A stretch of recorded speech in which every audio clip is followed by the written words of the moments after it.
Okay. All right, we're live. So, Hello, people. Seth, Yep. tell us about. Oh, first off, like and subscribe, leave a comment, and if you want to join our stream today, we're talking about the film Q.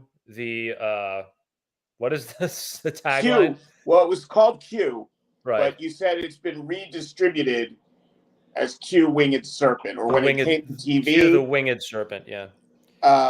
But it was released in theaters in 82. 82. So I Yeah, was Larry 11 Cohen. So, guys, by if you Larry if you Cohen. know this movie and you want to talk about it with us, the link to join our StreamYard is in the description, and we welcome your feedback on this and any of our other episodes. And yeah, please subscribe, leave a like and a comment, and hit that notification bell.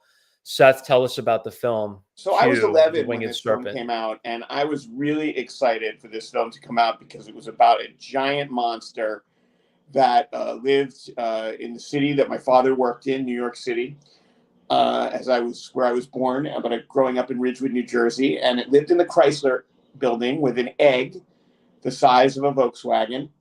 And I remember I stayed up to see Dennis Cunningham on, I believe he was on CBS or ABC, and he gave it a 3 out of 10.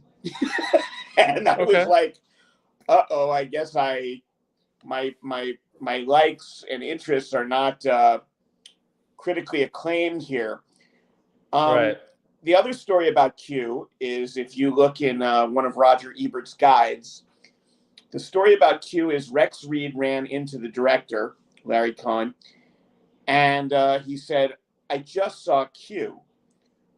All of that schlock. And in the middle of it, this great method acting performance by Michael Moriarty, to which Larry Cohen replied, the schlock was mine. Right. That's me.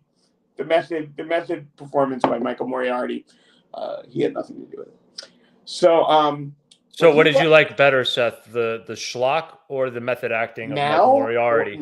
Or At any take that question this however you will. This movie could be an uncle to Pulp Fiction, in a way, or some of other, or maybe even. That's quite a bold statement. Well, I'm gonna need you to back that one up. I think that guys are talking about stuff and doing stuff in a very realistic, urban kind of way that you see when actors really are not walking through a film. Now, granted, Richard Roundtree and David Carradine are doing their thing, but these New York actors who are playing like criminals and eating Peking duck and like really eating Peking, like you're like, this is that's what they mean by a method acting performance. And the dialogue. What do they mean by method acting? They're really eating. They're really drinking. They're really like playing the piano. They're really like. Okay. You know what it reminded me? You remember the Palooka scene in Pulp Fiction, where he goes in and he's told he's got to take the fall, and he has the brief encounter with Travolta at the bar in Pulp Fiction. Do you remember that scene? Mm-hmm. So that reminded me of when he goes in, his girlfriend tries to get him a job as a piano bar guy. And the cop, who will later, be on him, David Carradine, comes in and he says, hey, that was pretty good. And his response is like, what the fuck do you know about piano? Like it's this real... Yeah. And it's just one of those things where it's like, it's not what you would expect in a movie about a giant reptile monster that's being worshipped by some kind of insane Aztec cult in New York City, which is just like the worst thing about this movie is actually the monster and the plot around the monster. Like these characters could all be in other films and be like, average Joe trying to get by, cops trying to get by, criminals trying to get by, stuff like that. And it's just kind of silly that they've that, and it's so typical of Larry Cohen that they're all gathered around this very, I mean, there's a conspiracy to hide that there's an Aztec sacrificial cult in New York City, which somehow is worshiping a giant dinosaur, maybe dragon. They don't really even explain it. It's basically a movie about nothing. It's a movie about nothing. In the same way, Seinfeld is kind of like about nothing, right? Yeah. I mean, there's the thing that makes this movie special is it's a very New York kind of. It's more like a series of. It's something like in between a movie and a series of photographs of like characters. Yeah. You might as well have just had like this could have been like a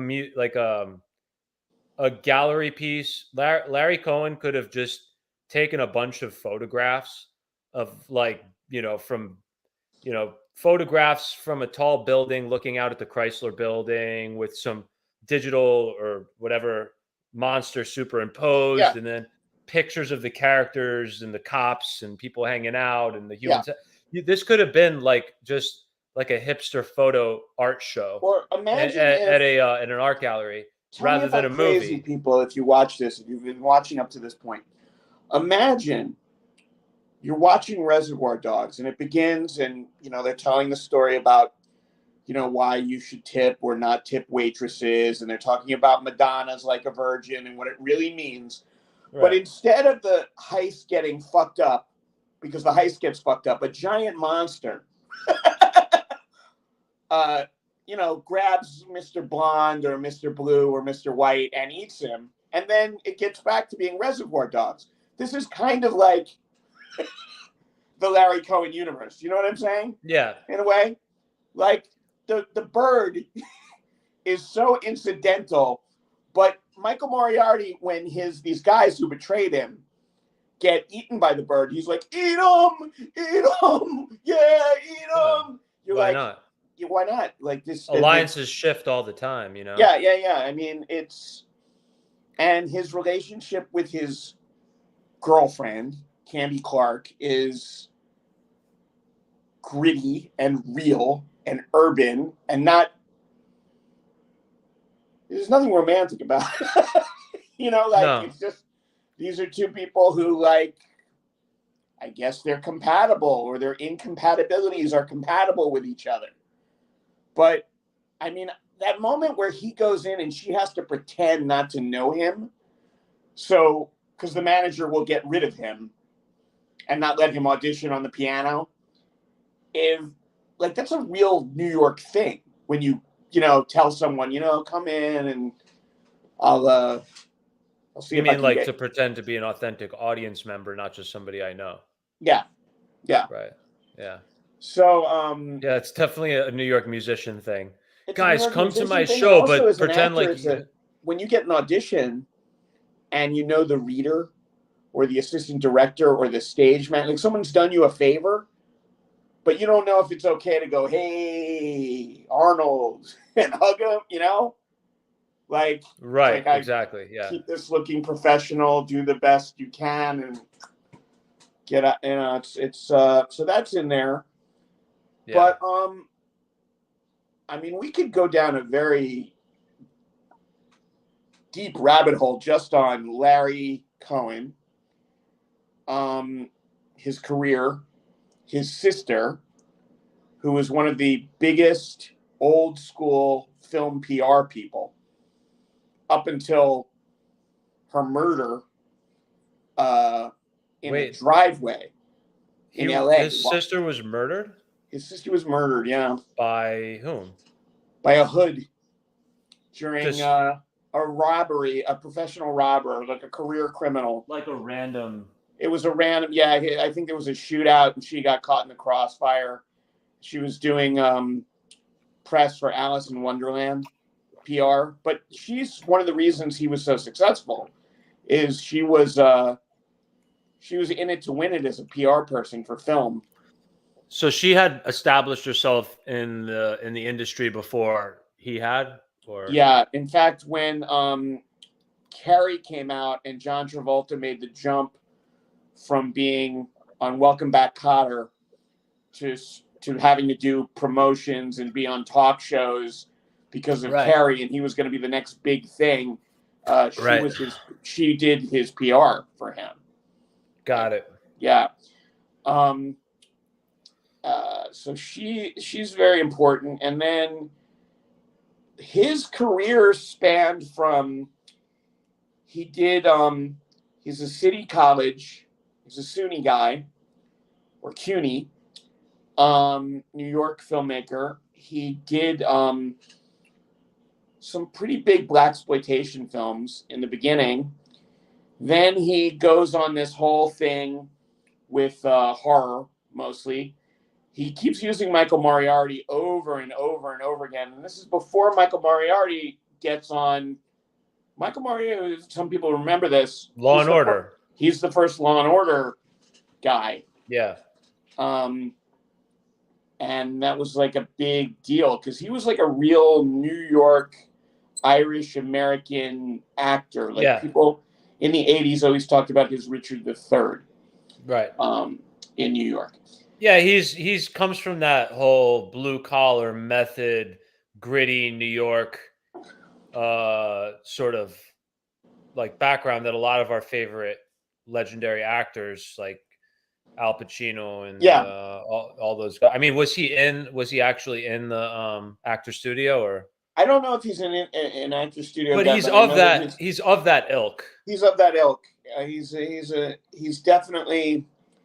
I should look more into him. I've never seen him on stage, but the thing was that everyone who used to talk about Michael Moriarty was in his Richard III.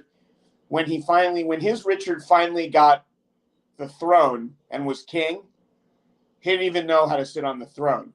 Like, he made him into such a warlord, and he made everything such about getting the crown and getting the throne that when he finally had it, he didn't even know how to sit on it. Like, he did this whole thing. It was almost like he was too antsy. Well, he was driven by the seduction of the pursuit, right? Like, yeah, once he had it, he didn't know what to do with it. Yeah. And that's kind of Richard's dilemma. Sure. His character here is amazing too, with the whole, I'm not gonna say the goddamn prayers. I didn't say them when the priest tried to make me say the prayers, when the cops tried to make me. Like, he's got a really good point of view in this movie. Agreed. He's had been, and even the thing that he says, like, he's like, one time you guys screwed me and I went to jail for something I didn't do. The other time was legit. And he feels like when they bring him in the robbery, they never tell him that he has to carry a gun. That's not his thing. Like, he's like one of these guys, and you're like, I don't know. I mean, he seems like he has a really weird criminal code of ethics. And then, he's a little bit of a racist too. Like, he says, Richard Roundtree, he's like, big black cops are always worse than the little white cops. That's something you just learn. Like, and Roundtree is like, that's right. They told you that, huh? They told you that. I will say that Roundtree is not doing Shaft, which I appreciated. No, but why? Is he known to not be able to break that character? No, I mean, it's just like, I don't know his work that well. So he Shaft is very specific, and I think people. No, I know, but outside of that, like, he's a pretty diverse actor, isn't he? He's a pretty diverse actor, but that was, he was. Yeah, Shaft. That's what everybody knows him as. I mean, and people probably wanted to hire him to play Shaft over and over again. But I mean, even David Carradine's character is kind of a little bit, I don't know, it's somewhat of a subdued character. They're kind of cop. They're copy. They're like sort of, they don't have the cartoonish persona that the protagonist, that Michael Moriarty's character has. Yeah. They're relatively, and the cops around them seem very real. Yeah, with their that's what's so strange about this film, because Michael Moriarty's performance is so over the top ridiculous, It's almost like it's almost like a juxtaposition to the ridiculousness of the monster, which like I still don't know what the monster was doing in the film, other than giving us a good excuse to have all these beautiful shots. Helicopter Like shots and so okay, can we talk about that for yeah. a second? Let's talk about it. I'm watching this movie from the let me just like let me get a little personal about this Okay. film. I never even heard of this film until you brought it up. Okay. I never, and I'm sorry, Larry Cohen. I never heard of Larry Cohen. Okay. It's My okay. my apologies, Mr. Cohen. You're a fine director, and I love your work. Now that I've been exposed to it, I was born in 1982, the year that this film came out, and the film centers around like the Chrysler Building. Okay, Yeah. which is interesting for me on a personal level because the first job I ever had was in the Chrysler Building, like the first real job I ever had, and basically I dropped out of college after my freshman year, and then I applied. I had a job interview. I had a connection.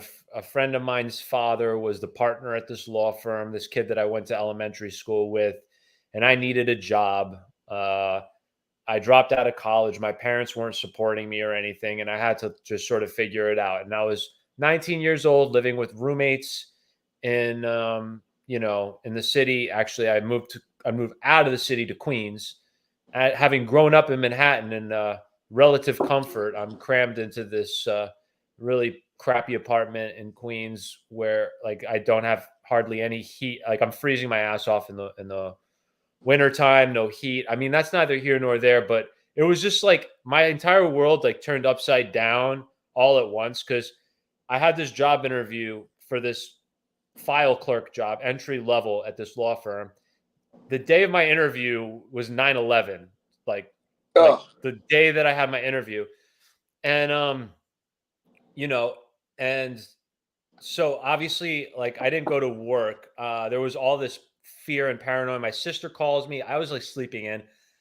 I woke up to like a phone call of my sister at like 10 in the morning. She's like, they hit the World Trade Center, and like I know you have your interview in the Chrysler building, and they hit the Pentagon, and they're gonna hit all of these Landmarks. landmarks. And We all so, thought. and I'm freaking the fuck out. I'm like, okay, so what's next? Empire State, it's like a toss-up between the Empire State Building and the Chrysler building. And I'm like, fuck, maybe they're gonna hit the Empire State Building, maybe they're gonna hit the Chrysler building. What the fuck?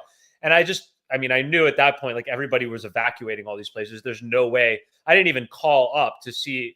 Like this is like literally right before. Like this is in the beginning of cell phones. I didn't even have a cell phone yet. Right. I just got a cell phone like later after I got the job. So a week later, I get the job, and all of a sudden, fucking New York City is completely different. The whole world's turned upside down. I spent a solid like 2 years working in the Chrysler building. I got the job like a week or two later. And it's on the 51st floor, right above the gargoyles, like that, like right above those like statues. I could see the statues from my window, and I just had these like incessant nightmares about like these drone. This was before drones, but I had these dreams of these like planes just like hovering up and just like machine gunning the shit out of my whole floor, and like waking up in like in a cold sweat. And I remember I had like a very terrifying association with the Chrysler building because I had just gotten this job after 9/11, and all of a sudden there's fucking military police all over the building with machine guns like on my way to work. Like there were nobody used ID cards. The day that I had my job interview, nobody was using ID cards. The day I came into work, there's security everywhere, military police with machine guns. You have these special ID cards, these new fucking security turnstiles. The whole thing was just crazy. And so, like watching this film that takes place in the Chrysler Building, it's just like very strange for me, considering that like I lived in that building for a solid 2 years. That was like the beginning of my adulthood, was in the Chrysler Building. And it was there were elements of that were terrifying. And then this is then this is like terrifying in a different way. You've got this monster living in you got a monster living in the spire Of of the the Chrysler Chrysler Building. building, but like this film could almost be like a sort of dreamlike flip side to the reality. Like I could have had dreams like that, that would basically be a reflection of all of the fear and anxiety that everybody had at that moment when I was working in that building. So it's just like very strange watching this film, having gone through that experience. I know that's super personal and No, maybe no, no. I mean, and that's why not we really do this, right? relatable, Like I but think like that's all I was thinking about the whole time there's I'm some very watching this significant film. shots of the World Trade Center in this building, That's true in too. this There's movie too. incredible shots of the World Trade Center. It's a strange film to watch post 9/11. And then so the other thing I was going to say is that um I I in the beginning of the film I'm like, okay, why did this movie cost so much money? I mean, not that much, but it cost over $1 million. And I'm like, it seems like the bulk of the budget was just um probably like Helicopter, and rentals. supposedly it says on Wikipedia that they actually shot in and around the Chrysler Building. No, those are real shots of the Chrysler building, Yeah, though. That's what I'm saying. yeah, That's real. They're really in the spire. Like that. yeah. That's the word, right? Spire. Spire, I believe so. I don't Yeah. know. Yeah, they're really in there, man. That's like what it looks like. And yeah, because I even the lobby, I remember because the Art Deco design of the elevators. I mean, it's been a little bit updated since then, but like that's exactly what the building looks like. On the inside, those were real shots. Those were not fake. Those were all real shots. And I guess it probably cost a bit of money to get those locations, to shoot in. Oh But yeah, yeah. yeah. I mean, And and you it gotta wasn't get just a few scenes. I mean, like about half the movie takes place in and around the Chrysler building. yeah, and I don't think the money went to the stop motion special effects of the monster, even though that they're No, that's the other thing. I mean, obviously they didn't have the technology they weren't using CGI or anything like that in this movie. It was all stop motion it is a stop superimposed. motion monster. Yeah, and it is not Phil Tippett. It's good, but It's better. It's almost like you couldn't have done it any better. The cheesiness of it makes the movie so much. It right. But wouldn't if you work look if at it the was top really. guy in 1980s, it's Phil Tippett who did Dragon Slayer, and he did the Walker tank sequence in Empire Strikes Back. This harkens to almost the 60s of stop motion of like a Ray Harryhausen. But what's so funny about it is that you'll have moments where it's like everything is so real, and then the monster shows up, Right. and you're like, this is kind of goofy and weird.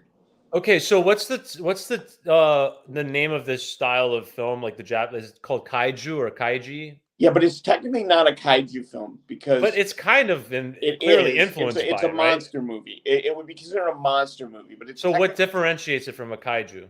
I believe kaiju and is a giant monster, but I think specifically a kaiju movie has to have certain sequences where there's a guy in a suit. I don't think you can actually call a kaiju movie unless, but I'm not sure. I am not an expert at all in. I think in some of the notes that I was looking at online, it was referenced as a kaiju film.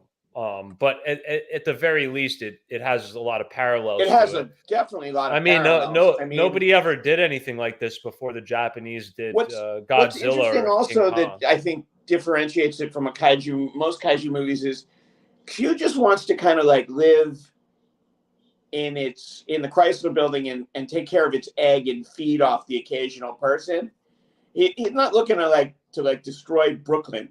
Or he doesn't have he doesn't have a great ambition of any. He doesn't have a great ambition like Godzilla, who really would want to. If he was going to make it, he was going to make it like Frank Sinatra in New York. But is this serpent supposed to be a deity? Well, he certainly has a cult. He certainly has the cult of Quetzalcoatl. Okay, so my question is, like, when the serpent dies and a new one's born and hatches out of this egg, is that new baby serpent, is that just the reincarnation of the other god? You worship that god the same way as the previous serpent? I don't see I don't know how their religion works. I don't know if it could. Is it the chicken or the egg? Is it? Okay. And Did you do any research? Malachi McCourt, the police commissioner, says make these two separate cases. You can't link these cases to David. So that's even like part of the thing is it's like I don't want to know. Yeah. I like my favorite part of this film is just the rooftop parties, You got the chick in the beginning who's sunbathing, topless, and then she gets eaten. I like the guy the one where the guy's telling the girl to do the push-ups, and then he dives bored. into he's on bored. top of a roof. It's so I felt random. bad for that guy. He dives into the water and then he gets eaten. Well, think about this guy. This guy went up on top of a roof to a beautiful location to hang out with 3 women. They're all in very good shape. And what is he there for? He's going to watch one win a push-up contest. He's like, screw this, I'll jump in the pool. And the next thing he knows, he's being eaten by Q. Like, that sounds like a really bad day. This guy probably finally had gotten up, he's like, I'm not going to be a beta to these 3 girls. Yeah, I'm going to go, but if they kick me around, I'm going to do my own thing. I told my therapist I would. I'm going to be a real macho guy. I'm not going to be like kicked around and this is also that whole 80s everybody's working out, like there's a body type in this movie. It's the aerobics and they're dressed for it. It's that flash dance calisthenic shit, and it's Nautilus. That 1982 shit and Nautilus. Yeah, these are the only. It's that Fonda workout. It's Fonda. Yeah. Yes. Yeah. That's workout tapes by Fonda. Yes, that's what it. So like all of the girls and guys look like they're doing that. Let's get physical. And probably all these actors are New York actors who were like really happy to take this check. Like they look like people who are probably like, trying to get Bob Fosse open call auditions. Right. The ones who are getting their heads. Also, look at how commercial the girl who is talking about the window repair guy. Oh yeah. That's where I felt. That's why I fell in love immediately. That opening scene. Yeah. Oh, you pervert! Oh, he's there again. And then he gets his head fucking bitten off by the serpent. What a way to start a film. Yeah. I mean, that's starting off with a bang right there. Did you notice how many cuts there are to Peking duck in this movie? No, I didn't. Oh, there's the flayed skin. The first time we see the flayed skin guy is after we've seen the Peking duck being cut for the criminals to talk about. You think Larry Cohen has a Peking duck fetish? I think that a lot of Jewish New York filmmakers probably have a Peking duck thing. I mean, Peking duck was a big thing in the 80s. Ed Koch was always going after. I mean, it doesn't get much tastier than that. I can't think of a better. I mean, also, it's only it's not as in your face as it used to be. But you got the Peking ducks hanging up in the window in Chinatown. It's a graphic culinary institution. Yeah, it is like in the 80s, it was in your face that there was Peking duck, like bring us the head. Right. Yeah. So this, you sacrifice and flayed skin, and I mean it's nice. It's I can't remember. I gotta find a kosher Peking duck restaurant now. There's got to be a kosher Peking duck restaurant in New York. I'm sure there's like 1 or 2 at least. There's plenty of kosher Chinese places, but not all of them have Peking duck. A lot of kosher Chinese places are just vegetarian too. Well, you have that also, but you have like legit meat ones also. Yeah. I got to do some research. You got to do some research, man, because Peking duck. Or I'll house, just get my own duck. I can get my own duck and do it myself. I'll figure it out. I've never made a Peking duck before. It's not easy, from I what know I it's not. understand. It's not. Because there's a thing with what is it? We can go Malt. up. There's so much Yep. Peking duck in this film. We can go off on a tangent. You should have a Peking duck while you watch this movie. If you really want to combine this movie with something, I would say get some Chinese takeout based around some Peking duck, and if you're gonna drink, you're probably gonna want to drink cognac. you would do cognac. I would just do like some rum and cokes or something.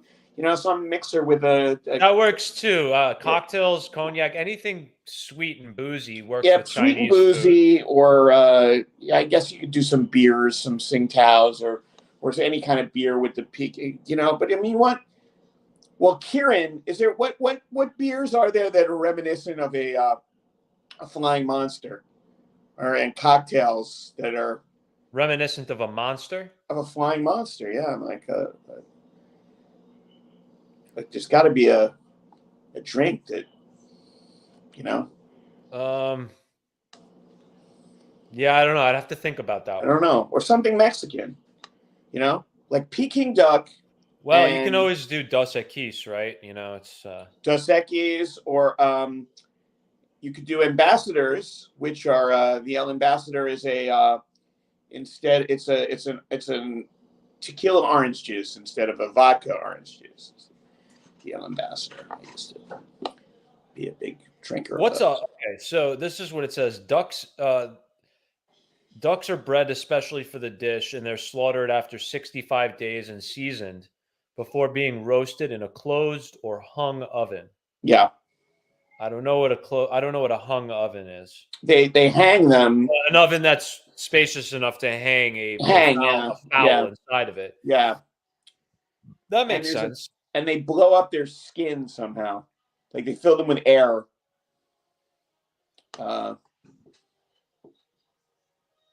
Remarkable. The cuisine and film, they just go so well together. This would be a good film for rooftop films. Oh, definitely, because there's so many rooftops. Rooftops, yeah. Yeah. Have you ever gone to rooftop film? Rooftop. They're in, I think, almost every city now in the United States. Well, have I ever? You're asking me if I've ever been to a film that's projected onto a roof? There's a summer festival called the Rooftop Film Festival. Yeah. I think I've done that once or twice. The thing that the outdoor films that I did the most of was probably the free films that they had in Bryant Park in the summer. For several years, I used to do that every week. Yeah, I did even still do that. I did Godfather 2 on a rooftop in the Lower East Side. So you're on top of a roof, and people bring pasta and pizza and stuff. And this is a good movie for that kind. This is good for that kind of environment. It's also a great movie to project onto your wall during a house party, or if you own a dive bar, in Bushwick.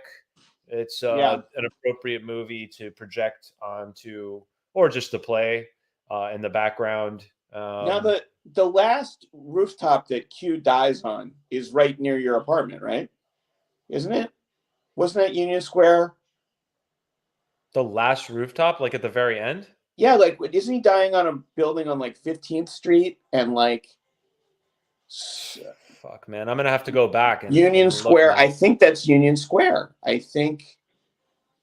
Or Madison Square Park, somewhere. I think it's all still in Midtown. I think probably more like Madison Square Park. Yeah, but that he dies on a triangular building.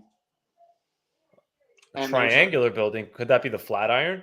It's not the Flatiron. No, it's triangular in that like almost. Oh, yeah. I remember now. It almost looks like a pyramid. A pyramid on top. Yeah, Well, I think they did that. That looked like it was an intentional. That's intentional because the Zuggurats. Yeah. Yeah. I don't know.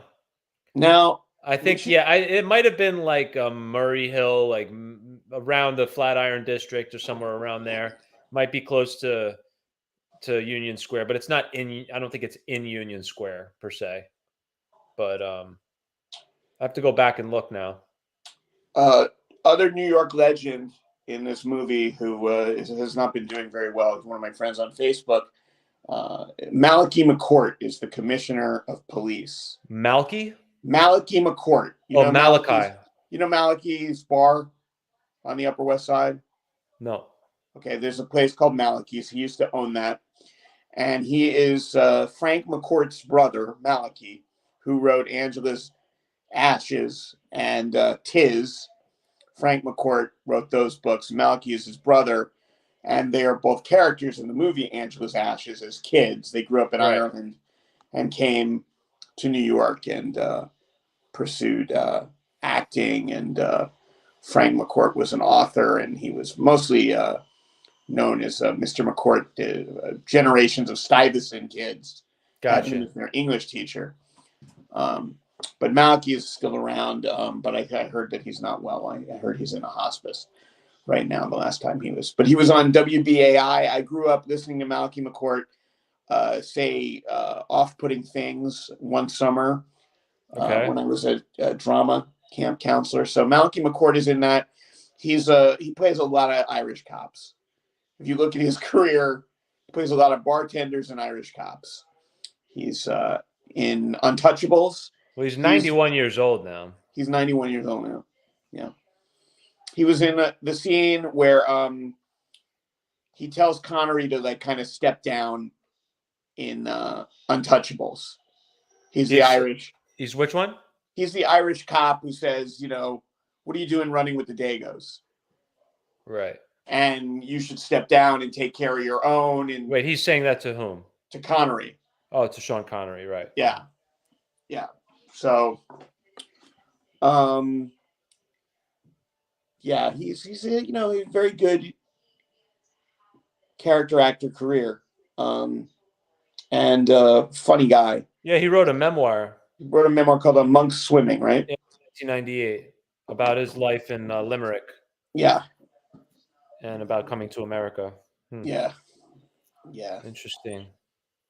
Yeah. So he's in this movie, and then. David Carradine, we could just talk about forever. The guy who has done probably more acid than any actor. And of course, after he was resurrected by Quentin Tarantino, unfortunately, he died. Shortly after that, right? Of erotic asphyxiation or something related to it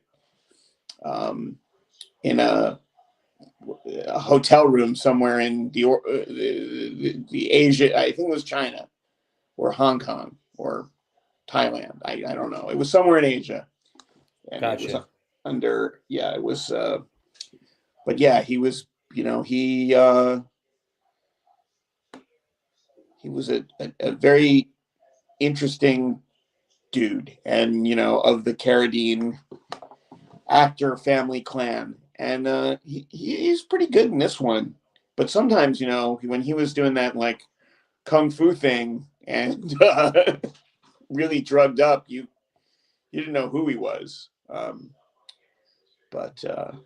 he had a certain mystique about him, which I think the drugs kind of helped in a weird way. Yeah. Yeah. Warren Beatty was up for Kill Bill. For that part, you mean? Yeah. Yeah. And Warren Beatty said, if you could cast anyone living or dead, Quentin, in this part, like I get the feeling that this wasn't exactly written for me. Like my agent told me to come down here and talk to you and get to know you. And he said, oh, well, Elvis.